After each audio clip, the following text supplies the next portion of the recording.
各位家人，大家早安，semuanya selamat pagi. Ya, Hosho 首先感谢天师的 Namo Buddhaya. Selamat pagi, sahabat yang terkasih. Betul, itulah sebuah kalimat yang senantiasa muncul dan diucapkan pada kata sambutan. Seperti saat ini, saya memulai penyampaian ucapan pun dimulai dengan kata sahabat yang terkasih.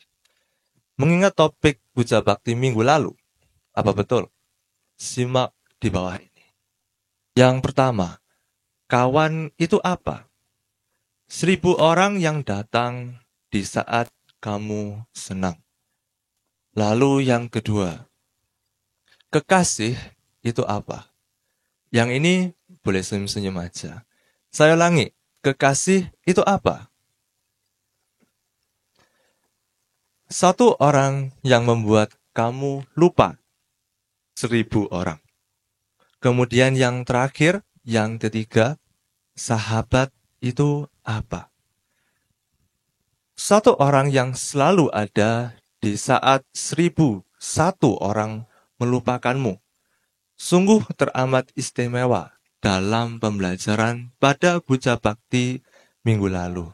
Dari rangkaian 3 pertanyaan di atas tadi, cukup kita pilih dan berkata sahabat, yaitu sahabat yang terkasih.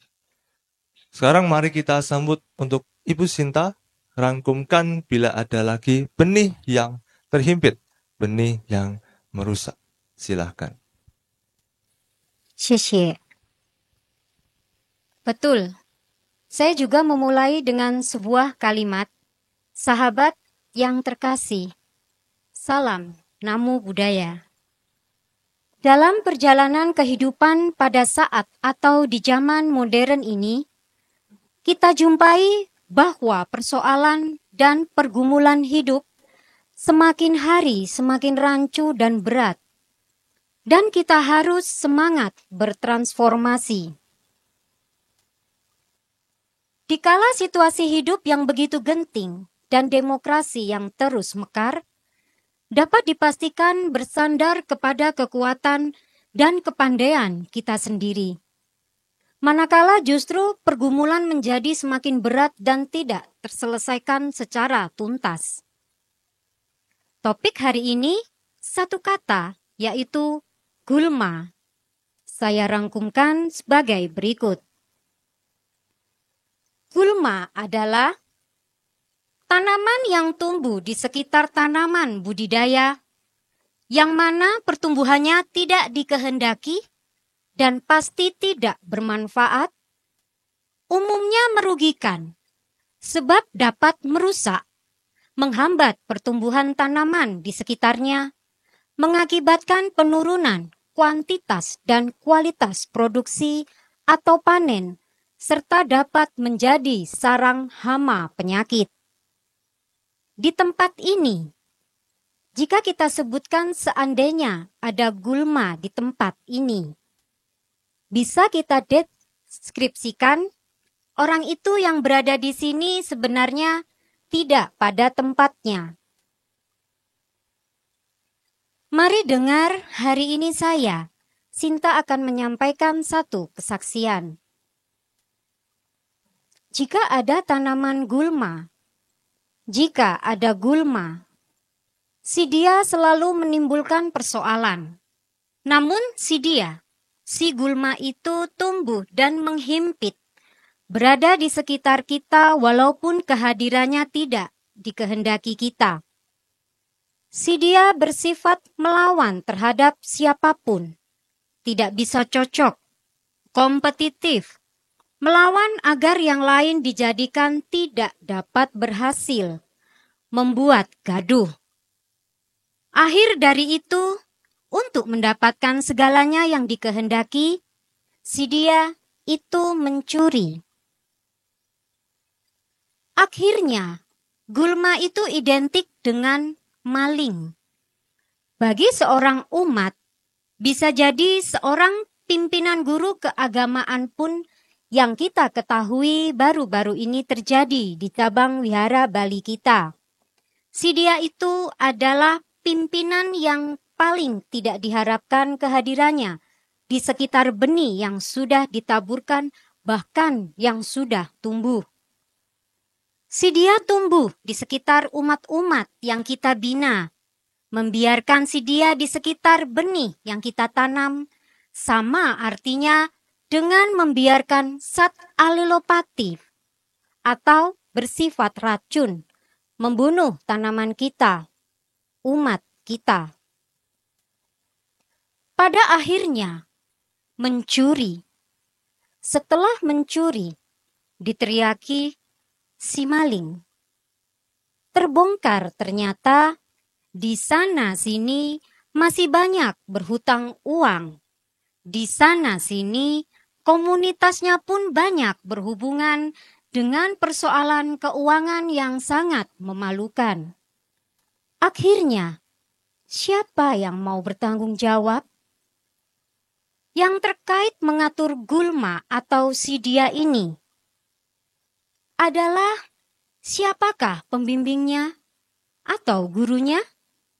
Siapakah sebenarnya atasan kelompok pimpinannya? Diharapkan dapat mengetahui sedalam-dalamnya persoalan ini, sehingga ada kecerdasan intuitif. Kita bersahut-sahut agar ada transformasi baru. Saya yakin kita semua sebagai umat memiliki insting terhadap permasalahan tersebut. Inilah insting saya sampai terbentuk kesaksian saya. Saya lanjutkan topik hari ini, gulma. Buddha mengingatkan kepada kita tentang sebuah bahaya besar ketika umatnya membiarkan kekhawatiran dunia dan tipu daya kekayaan dengan berbagai keinginannya mulai bertumbuh di dalam hati. Membiarkannya bertumbuh sama seperti membiarkan semak duri atau gulma hidup bersama benih sabda syairnya. Ini kan rusak. Sabda syair Buddha itu memang bertumbuh, tetapi ia tidak berbuah. Iya, begitu banyak sabda syair kearifan itu jatuh di tanah hati kita, tetapi jika di hati yang sama juga bertumbuh semak-semak duri, maka sekali lagi sabda syair Buddha tidak akan tumbuh dengan sehat. Jadi, apa artinya pertumbuhan tanpa menghasilkan buah? Ini sebuah kiasan yang saya dapat dari Master Sun. Saya akan bacakan. Kekhawatiran, tipu daya kekayaan, dan kenikmatan hidup adalah semak duri yang menghambat pertumbuhan iman dan rohani hingga tidak berbuah. Paceklik atau famine. Saya Sinta, kembali ke moderator. 好，谢谢。Baik, umumnya orang suka menyalahkan situasi yang dialaminya, atau bahkan ada sebagian orang yang tidak tahu, bahkan tidak mau tahu segala situasi di tempat itu. Itulah tidak dikehendaki. Yang perlu menjadi perhatian adalah hendaklah kita selalu berwaspada dan jangan mengikuti pola hidup yang mendukakan Sang Hyang Adi Buddha. Ya, untuk lebih jelas lagi, mari kita simak dari Bu Guru Hong, serta tentunya ada lagi sebuah kisah Dharma yang akan dibabarkan. Silakan. 这些就是说我们要想就是杂草植物啊，有时候我们会想，为什么有创造这个植物？这个植物是不是在提醒我们面临困难的时候，要有可能就是要有方法去解决它。Ya, tanaman gulma. Terkadang kita renungkan, kenapa ada tanaman sejenis ini diciptakan? Sebab ketika kita salah menyadari situasi yang sedang kita hadapi, maka kita juga akan semakin untuk menyelesaikannya. 所以请记住哦，要记清楚哦。我们的周遭围，有很多人就准备嘲笑我们，所以我们也要记住，我们的心中就是要存有佛陀这种公正，这种正义。 Ya, jadi kita ingat di sekeliling kita masih ada orang yang siap untuk menertawai kita. Tetapi ingat juga bahwa di atas dan di dalam hati kita ada Buddha yang Maha Adil. 那我们来学习一下，这个是2021年1月16号，就是我们泗水法会第37期，就是古佛南海古佛观世音菩萨来跟我们慈悲教导的。 Ya, sekarang mari kita bersama-sama mendengarkan dan membahas yaitu wejangan dari观世音菩萨yang hadir pada tahun 2012. Lalu ya tanggal 6 bulan 1 di Surabaya, yaitu acara Fahui yang ke-37. 他说：庭前草色青，路任生玉萌。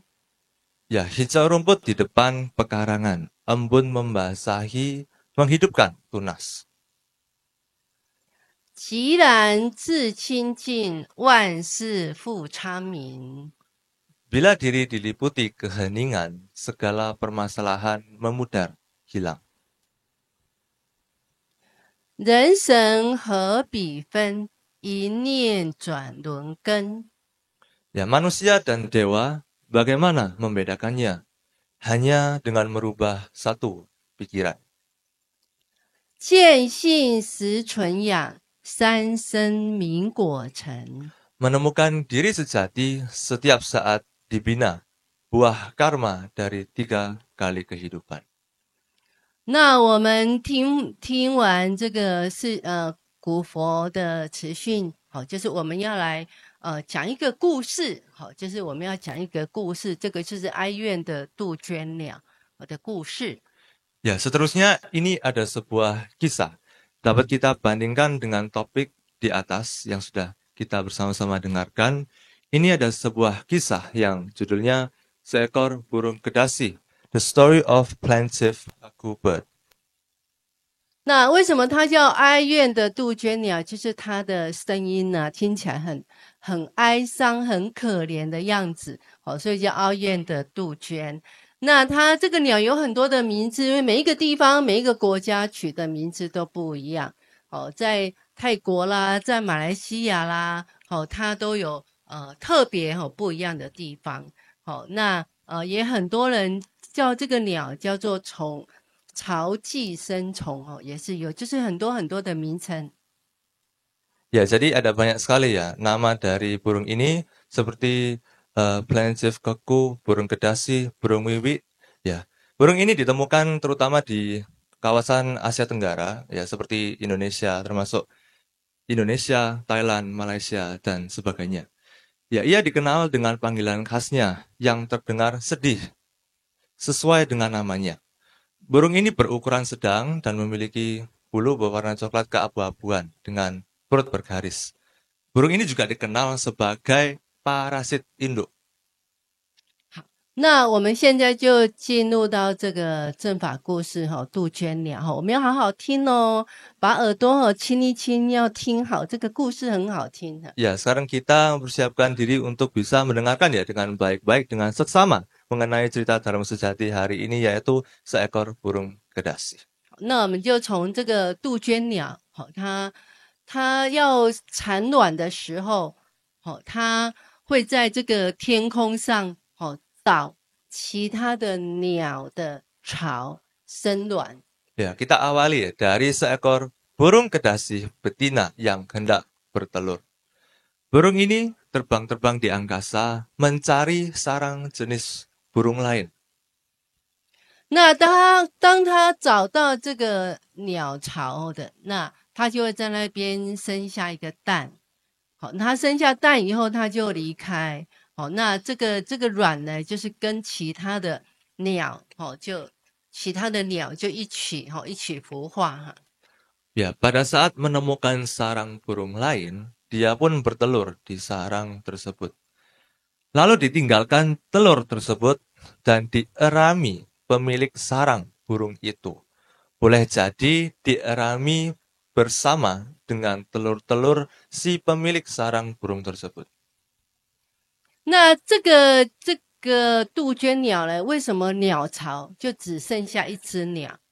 就是剩下这只鸟。所以你一定会对这个故事会感到很好奇。为什么？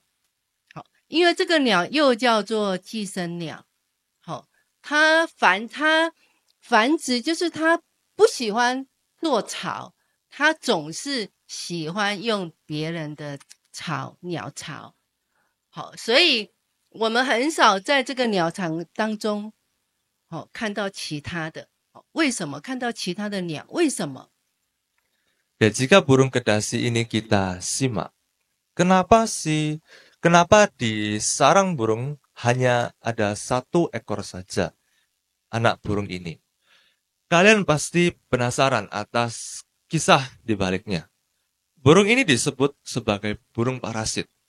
Burung kedasi ini tidak mau membangun sarang jika berkembang biak. Selalu menitipkan telurnya pada sarang burung jenis lain. Tentunya burung ini jarang kita jumpai lebih dari satu ekor di sarang. Namun, mengapa? 因为这个杜鹃鸟啊，它就是母亲不一样，它其他的鸟就是鸟不一样孵出来的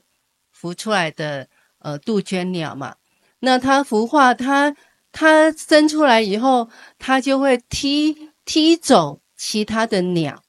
不管这个鸟的鸟是谁的它不管，反正只要有鸟在它的身边，不管是蛋，不管是已经出生的这个鸟，它都要把它杀死。甚至它同父异母的兄弟姐妹，甚至它自己的亲生姐妹，也一样，它也是都会把它踢出来，然后把它弄死。所以鸟巢就不可以有2个蛋，就只有1个蛋，就是只有它。Ya, anakan burung ini dierami oleh induk burung sarang itu. Setelah menetas, anak burung kedasi akan menendang anak burung yang lain di sarang itu, termasuk telur atau anak pemilik dari sarang tersebut. Semua akan dihabisi. Anakan burung kedasi akan menggusur saudara tirinya, bahkan saudara kandungnya sendiri. Bila di suatu sarang ada pun 2 butir telur burung kedasi. 所以他们会互相排斥，那强者就能够生存啊。所以这个杜鹃鸟啊，因为它的力量很大，所以他就把那个小鸟啊，用背把它推，把它推出去。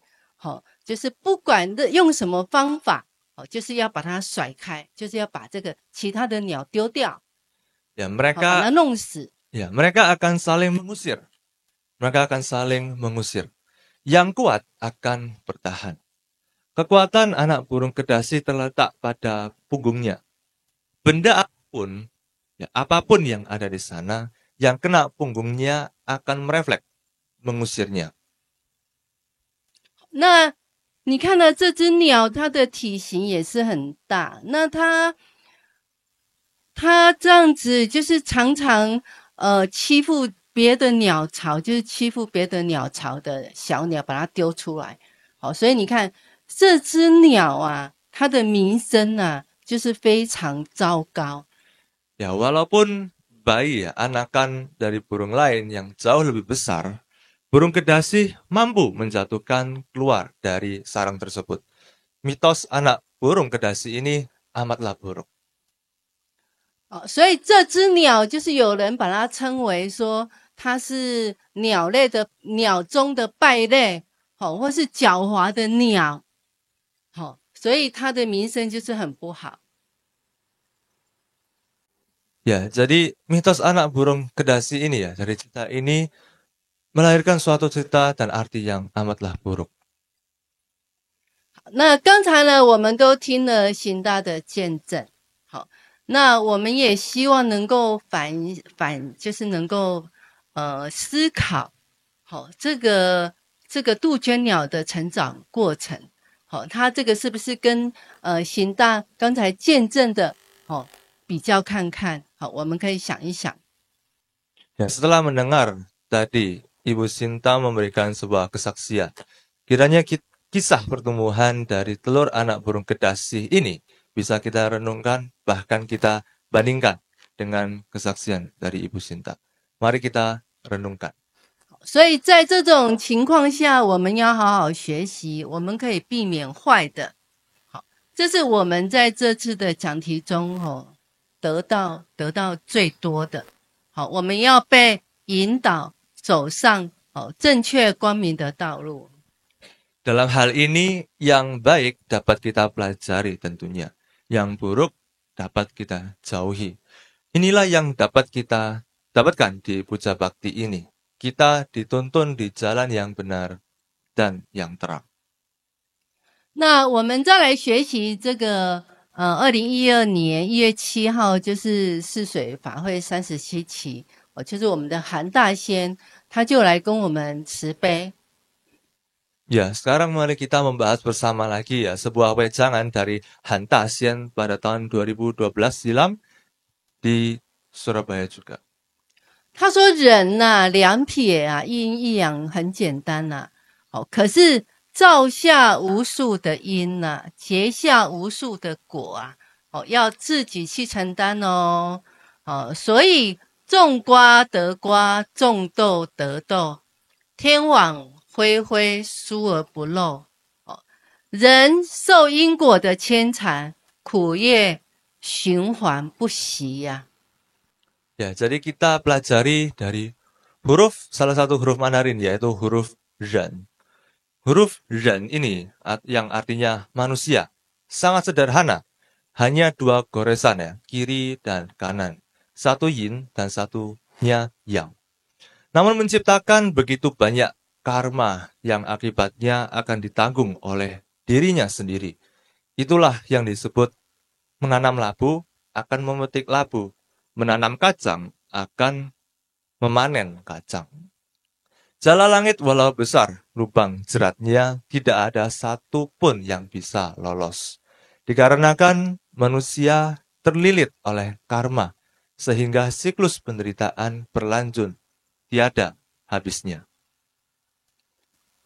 所以韩大仙就问我们呢、他很尊重我们哦，他还叫我们贤士。好，他说，什么时候能够了断这个因果业力呀、就是靠的就是今天上天很慈悲垂下这个天道，让我们能够修持，能够建功德。那我们受到这个真理的熏陶，改变，能够扭转人一生的命运。所以人啊，因人播种了一个动作，就会产生一个习性。 Ya, lalu dikatakan, kapan para budiman ya, yaitu kita semua akan berhasil memutuskan jeratan rantai karma ini. Hanya bergantung pada jalan ketuhanan yang diturunkan oleh Tuhan pada masa ini. Sehingga kalian bisa membina diri dan mengumpulkan jasa pahala. Dan menerima pengaruh kebenaran sejati yang sanggup merubah nasib seseorang. Karena satu bibit tindakan ditebar, maka akan membentuk kebiasaan seseorang. 那一个人有了习性了以后，就会有不同的个性。这个性是很难去改掉。所以，若是你养成了一个善良的、好善的个性，那接受到的就是善良、善好的结果。 Ya, bila kebiasaan seseorang telah terbentuk, maka kepribadian orang itu pun akan berbeda. Kepribadian itu tentu saja sulit diubah. Bila diri Anda sudah memiliki kepribadian yang baik, yang positif, maka hal-hal yang baik pula yang diperoleh.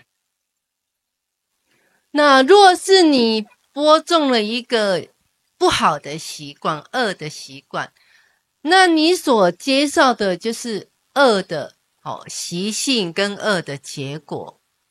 所以人如山谷中的回音，你说了好话，同样的，他回应的是好话；反而你说了不好的言语，同样回应你是不好的言语。Ya, bila Anda menanam bibit kebiasaan yang tidak baik, yang Anda terima kelak juga kebiasaan tidak baik pula. Manusia bagaikan gema pantulan suara di antara lembah gunung. Jika seseorang meneriakkan kata-kata yang baik, maka suara yang terpantul kembali adalah kata-kata yang baik pula. Begitu juga untuk sebaliknya. 所以呢，你就是一个大的磁场。好，你如果是吸收了一个善的，好，那物以类聚，那你所接受就是善的。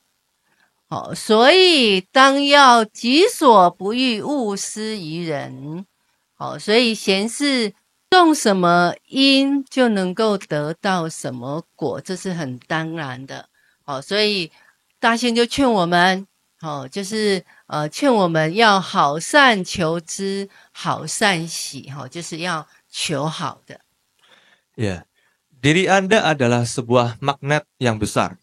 Bila Anda hanya menarik hal-hal yang baik, lalu hal-hal baik lain sejenis akan ikut tertarik juga.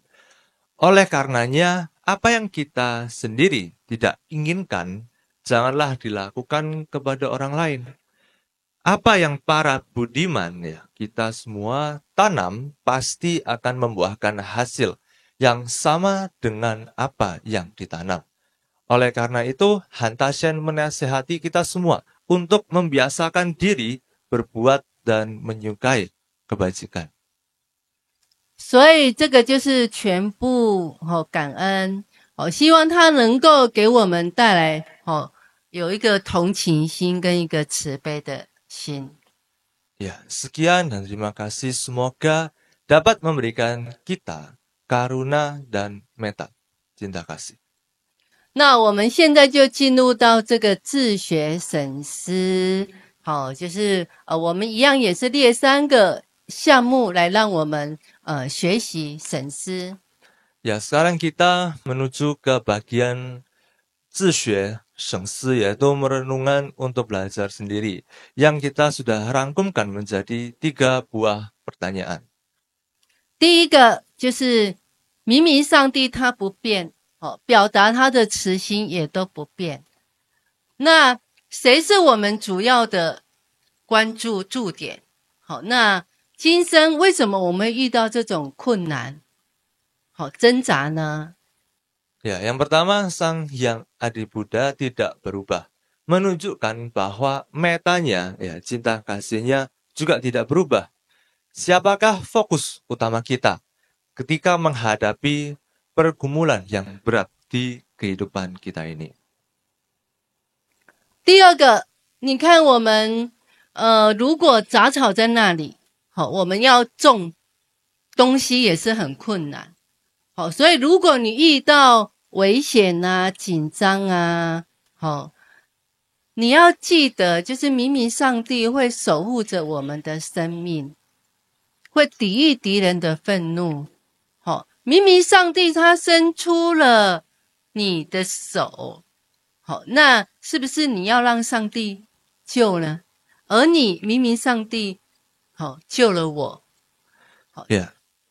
Lalu kita ke pertanyaan kedua.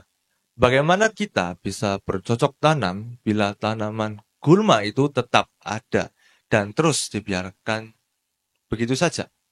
Jika Anda berada pada kesesakan, kehempitan, engkau, yaitu Miming Shakti, menjaga hidupku terhadap amarah dari musuh.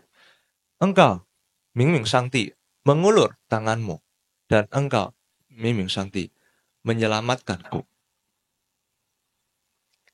第三，就是我们是不是会继续为做善事奋斗？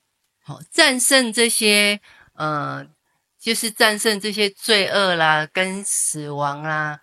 好，你不仅要获得胜利，好，而且你还能够与日常生活的坏习惯，好，战斗、争斗，不管这些习惯有多少，好，至少我们有改变，好，有这个同情心，好，就会变好。Lalu pertanyaan ketiga, pertanyaan terakhir untuk renungan kita bersama. Maukah kita terus mengupayakan yang baik?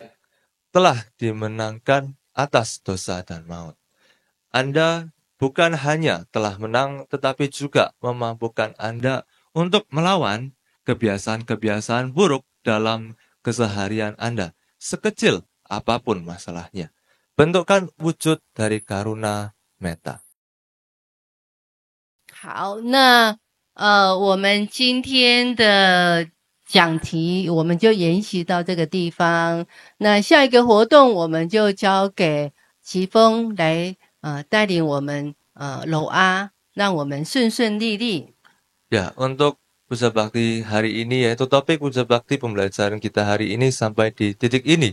Sebelum kita mengakhiri, seperti biasa saya akan memimpin kita semua dalam doa. Ya, saya ingatkan supaya bisa mempersiapkan pikiran kita, hati kita supaya dalam pelaksanaan doa ini dapat kita doakan dengan sempurna dan juga memberikan berkat untuk kita semua.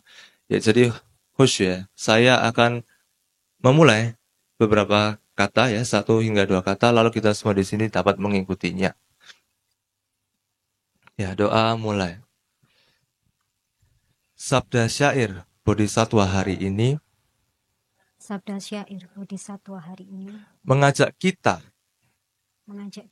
untuk menyadari betapa hikmat bermanfaat besar dalam hidup kita. Kami memujimu secara aktif dan bijaksana. Kami telah menyatakan kebaikan dan kebesaranmu kepada kita. Biarkan segala yang bernafas memujimu. Jauhi tanaman gulma di rumahmu ini. Terpujilah Sang Guru Maha Agung, Bodhisattva Siddhartha Gautama. Namo Benshi释迦牟尼佛. Puji syukur kepada Tuhan Yang Maha Esa. 感谢天恩师的阿弥陀佛。Ya, untuk mengakhiri Puja Bakti kita pada hari ini, kita akan bersama-sama menutupinya dengan membacakan sabda syair kearifan yang dikutip dari Dhammapada. Ya, sebelum itu kita bersama-sama mendengarkan ya versi Mandarinnya yang akan dibacakan oleh Hong Lao Shi kita. Dipersilakan. 好，我们现在呢来学习这个法趣经240哈，学习这个智慧诗，我们要把它记起来。它的内容就是如铁锈，自铁而生，生锈后会反蚀其铁。同样的，造恶者的恶业导致他投身恶道。 Sekarang kita bersama-sama membacakan versi Indonesianya, yaitu dari Dhammapada Dhammapada 18 ayat yang ke-240. Kita bacakan bersama-sama. 1, 2, 3. Seperti karat yang timbul dari besi, kemudian akan menghancurkan besi itu sendiri. Demikian pula dengan perbuatan buruk yang dilakukan oleh para pelaku kejahatan akan menghancurkan dirinya sendiri.